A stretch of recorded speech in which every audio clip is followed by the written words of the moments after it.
Hello and welcome to The One Show with Alex Jones and Matt Baker. We're joined by a couple of stadium fillers tonight. The first is a singer with the most consecutive top 10 hits in the UK. And the other is a runner who is the first double amputee to compete in both the Olympic and the Paralympic Games. Please welcome Ronan Keaton and Oscar Pistorius. Good to see you both, lads. Brilliant to see you both. Now, it's a real treat, I was just going to say, to have two lovely looking boys. Well, three. Three, of course, yeah. And you're going to stay with us for the whole show, absolutely, which is great. So, Oscar, we're going to talk about the Paralympics in a little while, but first, let's just cast our mind back to the Olympics. I mean, what an incredible reception that you received in the Olympic Stadium. Here we go. We've got some great pictures here. It was absolutely mind-blowing, and I felt like it was my home crowd, really. It was just absolutely terrific, and actually, right at that moment, my grandmother, who's 89, was sitting on the home straight, so it was really great. Had my family and friends there as well, yeah. It was perfect. Oh, amazing. Yeah. And the thing is, the Olympic Games are over for those athletes, but the brilliant thing for you is that it all starts again. And it's exactly the same. It's the same stadium. Stadiums are packed and sold out, and yeah, it's going to be a phenomenal competition. The athletes look pretty excited and are raring to go, and I've seen some of them on the warm-up track. They look pretty fierce, so I think it's going to be a phenomenal competition. Have you actually moved out of the village, or have you just stayed there? It would have been like a bit of a ghost town in between, I think. I actually went back to Italy, and I had a race in Warsaw and in Linz, and then I packed up stuff back in Italy where we're based, and I've come back now, so it's nice to be back in the village. It feels like a bit of deja vu, but it's great, and really excited for that. And Ronan, you weren't here in London for the Olympics, but you did manage to see it, didn't you? Yeah, I watched most of it. It was amazing. The coverage was unbelievable. And what a backdrop, London. I mean, it was just fantastic. What a games. Were you abroad then? Yeah, I was in Portugal with the kids, and then I was travelling around Europe doing promo and so on, so yeah, working. Are you hoping to see any of the Paralympic events? Yeah, I'm here next week, so I'm definitely going to catch something. Hopefully one of the races. I've got extra tickets, so... Yeah, man, I'll take a few of them. Perfect. Bang on, love it. Right. Well, many of the Paralympic athletes, like Oscar, have dealt with disability from childhood, but for some, it can happen suddenly. Four-time Paralympic gold medalist Mark Woods is in Stoke Mandeville to explain why sport is so important to people who've had their lives drastically changed through disability. I never imagined I would take part in the Paralympic Games, but when I was 17 I was diagnosed with cancer and had my leg amputated. My parents encouraged me to get into sport and exercise to help with my recovery, and once I got into the pool I really felt as though my life was given back to me, and before long swimming was my passion, my life and my career. Using sport to help with rehabilitation started at Stoke Mandeville Hospital in 1948. 52 years later, and Stoke Mandeville still leads the way in rehabilitation through sport. And many of our Paralympians started their road to sporting success right here. Edward is new to the spinal centre. Just months after breaking his neck snowboarding, he is starting on the long road to being active again. I used to snowboard, I guess, for the thrill of it.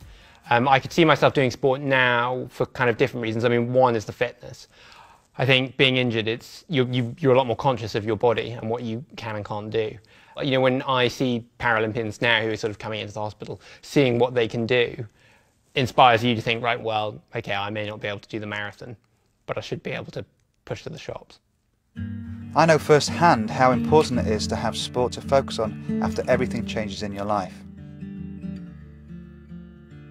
Claire Guy is responsible for spinal injury rehabilitation at Stoke Mandeville.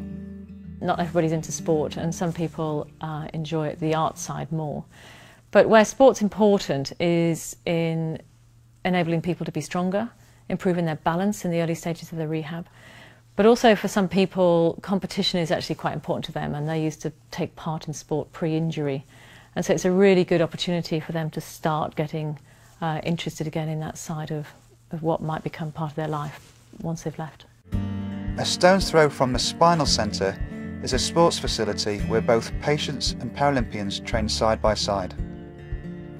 The Beijing Paralympics were playing on TV when Nikki discovered she would never walk again after having a serious car crash. It was a pretty great time to break my back while Beijing was on, because to be honest I'd never actually seen the Paralympics before Beijing. So I just watched every sport that was on, and the ones that I thought looked fun, I just emailed the federations and said, I'd really like to give your sport a go. You were very proactive about it. I mean, it's clearly quite important to you. I didn't want to be thought of as a disabled person, and then I saw Beijing and watched the girls, especially in the wheelchair racing. They're sitting in wheelchairs lined up on the start line, but the last thing that you actually noticed was that they were in a wheelchair. You immediately just thought, wow, these girls look like athletes. Through the fast track Paralympic programme, I was channelled into athletics, and once I'd had a go at going downhill in a racing chair, the speed was just amazing, so I just wanted to stick with that. What are your ambitions now? I hope that one day I'll win some Paralympic medals. I'd like to go to Rio. I don't know for what sport yet, maybe triathlon, maybe track, but we'll see. Focusing on being in the Paralympics is a lot better than anything I would have been doing if I hadn't become disabled. Wow. Well, Oscar, you sum it up perfectly in this quote. You're not disabled by the disabilities you have, you're able by the abilities that you have. I think that's just a great testament, you know. Every Paralympic athlete doesn't focus on their disability, but rather on the abilities that they still have, and that's phenomenal. It's incredible. And you've said that, you know, we're very forward-thinking over here, you know, as far as the Paralympics are concerned, and, you know, disabled sport. Why do you mean that? Why do you think that? No, we travel quite extensively, and I see a lot of people's perceptions around the world when it comes to disability. Some countries, when it comes to the education surrounding various disabilities, the foresight's very narrow-minded, and there's a lot of stigma and stereotypes that still exist. I think I've been competing in the UK since 2004 every year at least once, and I've come in contact with a lot of the media here, and they're a lot more in touch and clued up with disability, and I think it's because they talk about it. They're not shy to talk about the various disabilities, and I think the way that they've approached this Paralympic Games has been absolutely mind-blowing. I mean, they've really not looked at it as, you know, no barriers, this is disabled sport, it's nothing to be shy of, let's look at it for what it is. It's still phenomenal sport, it's great, rules might change slightly, but at the end of the day, it's full of triumph, it's full of disappointment, it's got great success. It's not only inspiring, but it's hardcore sport, and I think that's great. But there's certainly a lot of hype surrounding the Paralympics, as you said, and the media have sort of labelled the Paralympic athletes as superhumans. Now, how do you feel about that then? How do you feel about that label? Is it putting too much pressure on you, possibly? Not at all. Not only on myself, but I think every athlete's a superhuman, and they're great performers. I watched some of the performances over the previous Paralympic Games and some of the performances in the Olympic Games, and sometimes you expect something of an athlete, and when they compete, you actually just left completely speechless. Like, you're just like, wow, that was absolutely amazing. How did he do it? And that is superhuman, and indeed, that's what makes us watch it. So how can you then compare the Olympics or the Paralympics, or how do you compare the two? I think it's the most easy thing to compare, and it boils down to not the competitive nature between the athletes, but the competitive nature within the athletes. If somebody can step out there and break their own personal best, regardless of what the competition is, Olympic or Paralympic Games, if an athlete can step out there and smash their record and give it their best, I think that's what we need to commend. And likewise, when they don't do well, you need to be, you know, critical of their performance. But I saw some performances in previous David Radish's 800, and I saw a woman who weighed less than 50 kilograms in Athens bench press more than I can. That's superhuman. I think that's phenomenal. Definitely. Yeah. Well, let's see you in Beijing in 2008, setting the 400-metre record. Coming away, Ian Jones is in a shout for a medal again. But everybody in the bird's nest watching Oscar Pistorius. This could be very special indeed. Oscar Pistorius is champion, 47.51. Oh my goodness. Talk about setting world records. Goodness me. How does it feel to run faster than, you know, that race was terrible, actually. Why was that? How could it be terrible? It was the last race after a very long week. My time was 47.5, and we run, you know, I need to run a lot quicker than that. I think I was so sick during that time, and it was just a phenomenal experience being out there. But ultimately, you know, I've always said I'd rather come last in a race and run a personal best than win a race and run badly. And hopefully I can redeem myself in just over a week when I come out for the 400 again. Well, that's it. Yeah, you've had this kind of transitional period then now. What have you been doing? Because you're racing Johnny Peacock, aren't you? Yeah, who's a hot favourite for the 100. Super exciting for that. So in Beijing I ran the 1, 2 and 4. Yeah. Here I'll be running the 1, 2, 4 and the 4x100 metre. Johnny's a great contender. He's doing the 100 meters. So by the time we get to the 100, I would have cleared the 200 and half of the 4x1, the heats and the semi. But I'm looking forward to this event more than anything. You know, I'm mostly a 400 meter runner, and that's my performance and where it's orientated. And I've lost 12 kilograms since Beijing to be more efficient on the 400. But it's still I'm sure we're gonna have a great time on the 100. And Johnny's a great competitor. Yeah. And you'd be happy with just medals then, or have they got to be gold? Yeah, no, the 100 isn't my event, so I'm going to go out there and have fun, and hopefully I can contribute to the evolution of the sport. But yeah, always go for gold. You know, we don't like to come. Yeah, that's the way. That's the way. Yeah. Okay, well, in the days following the Olympic closing ceremony, a specially built terminal at Heathrow handled all the overseas athletes eager to get home to their friends and their families, and it was quite amazing, creation, doesn't wasn't it? Yeah. Well, some of those athletes didn't just fail to check in; they never even went to the airport. This year's Olympics gained Britain more medals than any other games in the last 100 years. They also stand to gain Britain a clutch of asylum seekers. It's been reported that 21 competitors, mostly from African countries, didn't fly home after the Games. But no one will know for sure if they want to stay in the UK until their visas expire in November. The runner Wayne Gabriel is, or was, part of the Eritrean team, but he's agreed to go public to talk to us about why he's made the decision to stay. There's no guarantee he will be allowed to, of course, but he told me, through an interpreter, the reasons why he wants to stay. I'm an athlete, but at the same time, I'm a forcibly conscripted soldier, and I didn't have any sort of freedom that I enjoyed during my stay in the UK for 10 days. If you're sent home, what do you think the reaction will be from the government back in Eritrea? So I would be accused of treason, because that's what they will charge me. And then if you are accused of such kind of serious allegations without any rights, you would be executed. So my life would be in danger.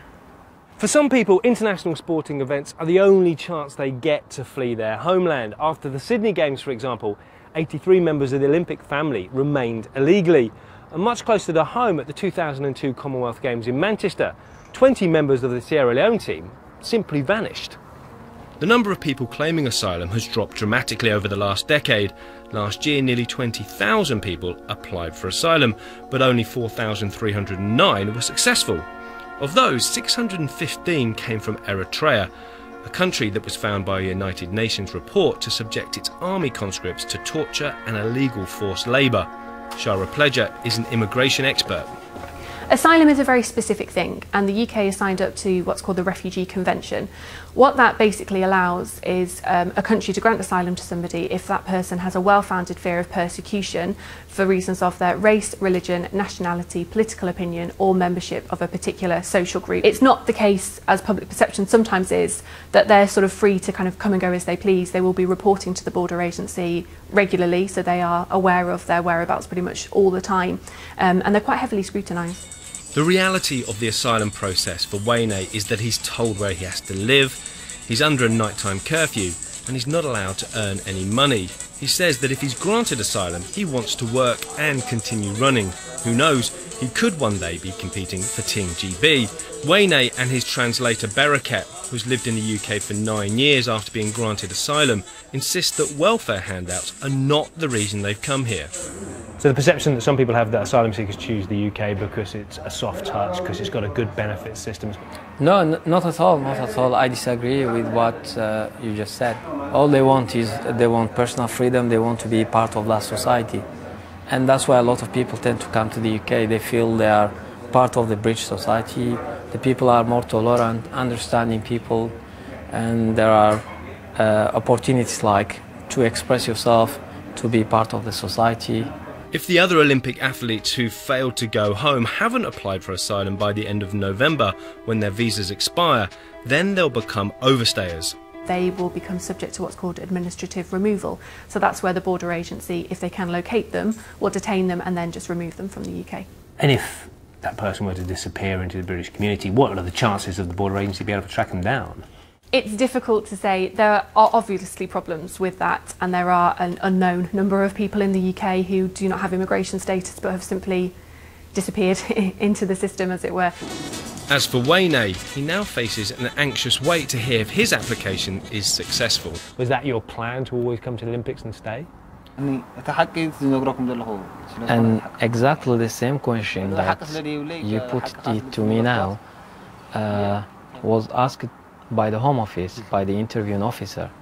And I said to her, I mean, the only reason that I'm remain in this country is not something that I had planned previously, prior to coming to the UK. A world champion for Great Britain? If the British public wants me, it would be a pleasure. Thanks very much indeed for that, Simon. Yes, exactly. Well, Ronan, like we said earlier, you're back for the first time in 6 years with an album. Where have you been? Well, I've been here. Now? I've been on this sofa a few times, but yes, with a new studio album, it's quite interesting for me. The last album was the Bacharach record, and before that was Songs for My Mother and so on, which were kind of covers albums, concept records. Whereas this is a brand new studio album, 12 brand new songs, which I'm very excited about. Yeah, okay. Yeah, and you've been quite open in saying that the last few months have been quite very difficult for you. Is that reflected in this music at all? Or? I guess you definitely draw from your emotions as a writer and as a performer, even when you're singing these songs, even if they're somebody else's. So yeah, you draw from those emotions, but it's not autobiographical in any way. Okay. And the first single from the album is called Fires. Yes. So what's that song about then? We can see some of it here in the play. Fires, yeah, it's an up-tempo anthemic pop tune, I guess, is the best way to explain it. But I guess it's a song about me moving forward, taking the next step and moving on in my life and as best I can. And that's what it is. And in the video, I guess it's me saying goodbye to an old me and moving on. Yeah, and you worked on this album with the same people as you worked with Life is a Roller Coaster. Yeah, Greg Alexander's back with Roller Coaster, Loving Each Day. This has to be one of the most catchiest songs of all time. I hear it. This is up for like most pub song or something like that, most sung-along song or whatever it is. Yeah. Even when we mentioned it to Oscar earlier, he was like, oh yeah, I love that one. Yeah, that's it. I know that one. Somebody singing that, like, coming out of the subway on the elevator, like, for the rest of the day, you, like... Yeah. Well, we thought that we would hear from some fans, and they've got a few questions for you, Ronan. Right. And, of course, they're on board. Okay. A roller coaster. Oh, no way. I love it.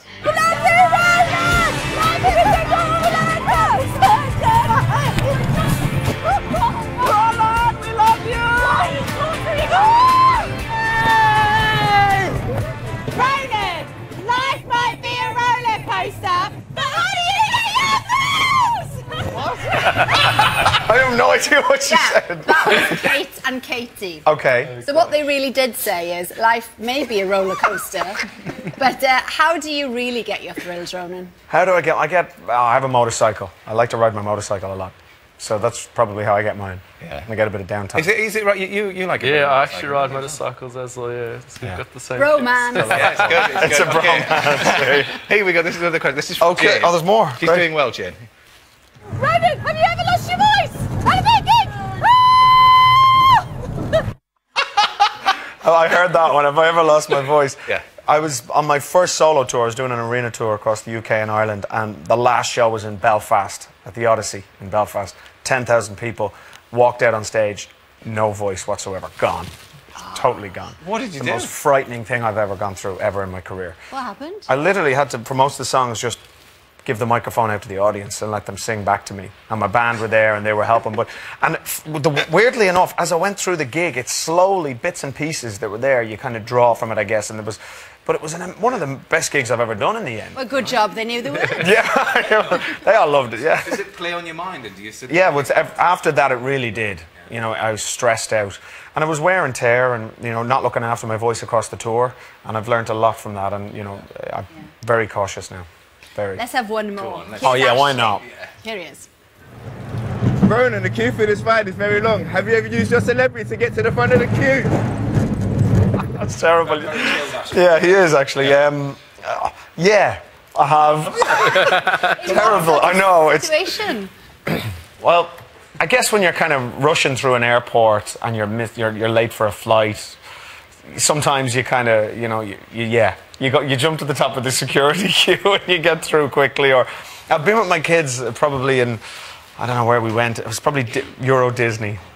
And it was like the last ride, and we had to go because we're going to miss the flight, and the kids really wanted to go on this thing, and it was like, we can't, you know, and you run to the top of the queue and hope that someone there will recognise you. Oh, I'm never going to live this one down. Of course not. Of course I've never done that. Yeah, right. I tell you, it's funny that you were saying about losing your voice, because apparently my mic's gone now, so I have to use this. There you go. Yeah. But you've caught the acting bug as well, Ronan, haven't you, recently? Yeah, I made my first film last year, Goddess, which will be coming out in February. Okay. It's a romantic comedy. Yeah. Good. But all the Boyzone people at home, all the fans will be thinking, have you got time, therefore, to do a 20th anniversary tour? I hope so. We're talking about doing it next year, maybe an album and a tour of some sort. Yeah. That's good news. Yeah. Well, in a proper sort of showbiz music way, I will tell you that Ronan's new album, Fires, is out on Monday. It's like top of the point. I know, yeah, with the point and everything. Okay, now, the Republic of Ireland has always been a neutral country, and in World War II, that led to an extraordinary uprising amongst the army, and the repercussions lasted way beyond the conflict. Larry Lamb went to Dublin to hear about Britain's Irish soldiers. Wow. Dublin, capital of the Republic of Ireland. During the Second World War, thousands of men left the Southern Irish Army without permission. They deserted, one of the worst crimes a soldier can commit. But the fascinating thing is, they weren't being cowardly or running away from danger as you might think. In fact, many of them were doing exactly the opposite and putting their lives on the line. During the war, the Irish government stuck to its rigid policy of neutrality. While the Allied forces fought the Nazis, the soldiers in Ireland's army found themselves watching from the sidelines or posing for the newsreel cameras. So thousands of Irish soldiers deserted. Some left to go and find better paying jobs. But many wanted to see some real action and help stop the Nazis. So they joined the British Army instead and went to war. When the war was over, the Irish soldiers knew they'd be in trouble for deserting. So many of them came home expecting to be court-martialed, but they were wrong. After initially court-martialing some soldiers, the Irish government came up with a quicker solution. They dismissed a total of 4,983 deserters in one fell swoop. And they put their names on a blacklist, which made getting a job or claiming welfare almost impossible. Peter Mulvaney has been campaigning for a pardon for the men on the list. This list was actually distributed right across the whole of Ireland, right down to the post office, the library, the council office. So if somebody was on this list, you were gone. You couldn't get a job? You couldn't get a job. Employment here was mainly in the rural areas. It was government employment. So you worked for the council or whatever? That's it, yeah, you were barred. I got angry about it. Yeah. It's how dare they treated people, because these are personnel, these are Defence Force personnel, and they are entitled as persons subject to military law to be treated according to military law and the right to a fair hearing. So really what you're saying is that these men were actually entitled to a court-martial? Exactly. But the list punished more than just the soldiers whose names were on it. Many of the men were fathers with families and with no work. There was no food on the table, and many of the families experienced extreme hardship. The list was only supposed to bar men from state employment for 7 years, but many felt its impact for the rest of their lives. In Britain, these men would have been welcomed home as war heroes, but the Irish government at the time thought it was a fair solution to the problem of dealing with so many deserters. They didn't have the administrative capacity to court-martial them. The Irish military was very small, and it was felt maybe it was easier to make such a list, one size fits all, draw it all up, put it together, and then you've dealt with the problem. Shouldn't the fact that some of these men had fought the Nazis have made the difference? Well, you really would think so. But one of the questions, of course, that we have to deal with in this, we've got a list of 4,983 names. We know they deserted the Irish Defence Forces, but we don't know what happened to them. A large proportion of them probably joined the Allies, but we can't say for certain.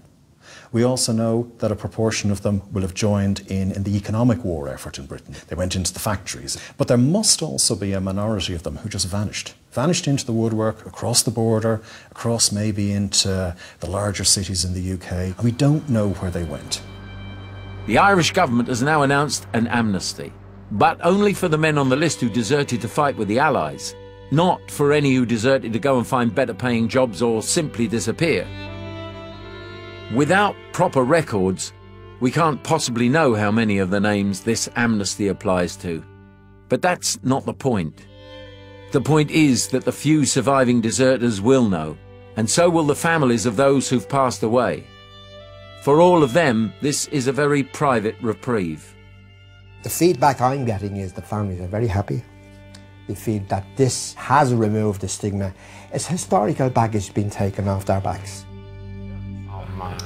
Well, Dan has joined us to talk a little bit more. But for Ronan, have you heard about this story? I knew nothing about this. It's really, really interesting. I would like to learn more about it, definitely. Yeah. Yeah, very much so. Dan, why now then? Why have they issued amnesty now? Well, it's a long time, and the two nations, Britain and Ireland, have resolved their differences. They've resolved the differences over Northern Ireland, and they're just normalising relations. And the Queen was the first British head of state to visit Ireland since last year. Here's some pictures we got. Since independence, and she visited some Republican sites and did some good diplomacy there. And it's just about forgiving and moving on from the past, I think. Yeah, and what was the strength of the feeling against Britain? I mean, interestingly seeing the Queen there.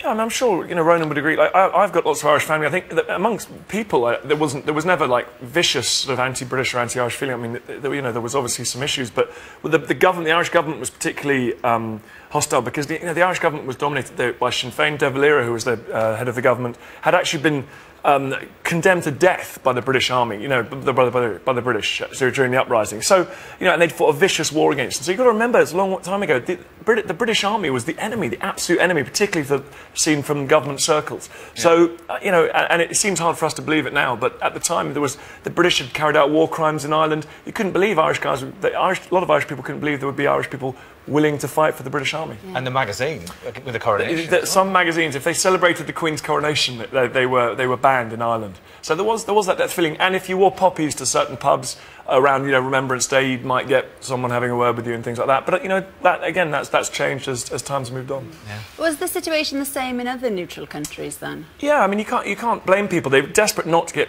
brought into this war, the worst war the world had ever seen. So a place like Switzerland, people were actually prosecuted for helping Jewish people escaping from Germany. It seems incredible to believe it now, but they were because the Swiss government was desperate not to be seen to take sides. And even in America, before America joined the war, you risked losing your American citizenship if you signed up to fight for one of the protagonists. Well, thanks ever so much for that, Dan. Are you feeling remarkably outnumbered as a girl sat here? A little bit, but I quite like it. OK, well, we're going to go to another one now, because tomorrow we're going to be in Sheffield, because the One Show is going on tour, and Mike is there. He's already preparing for tomorrow's show. Mike, who have you got there? I've got Barney the Barn Owl. And tomorrow we're going to be at Endcliffe Park, part of the massive extravaganza that is the One Show Roadshow. It's all kicking off at the moment. Tomorrow, all being well and good, over on the stage over there, Cary Grant will be teaching the audience how to sing as part of a massive choir. Also, Marty Jopson will be doing a massive science demonstration. There's lots of tents all around us. Angelica Bell will be coordinating a huge piece of One Show art with the good people of Sheffield. Sarah Jarvis will be doing her Street Doctor Clinic. Christine Walkden will be dispensing pearls of wisdom about gardening. And Giles Brandreth will be talking history. What else? It's all going to kick off tomorrow. Please come down. It's going to be brilliant. Come rain or shine, we'll be here. Brilliant. It's a very well-behaved barn owl he's got there. It is. The weather looks great at the moment. It does. Doesn't it? It does, it does. So that is the One Show Roadshow tomorrow from 12 noon at Endcliffe Park in Sheffield. Come rain or shine, it's free. It's free, yes. So why not end your school holiday with a trip to Sheffield to see us tomorrow? Indeed. So that's what we're doing tomorrow. Oscar, tomorrow you're going to be holding the flag, aren't you? Yeah. Really excited for that. Last time I was in Sheffield, we ran and it rained for days and days. Great,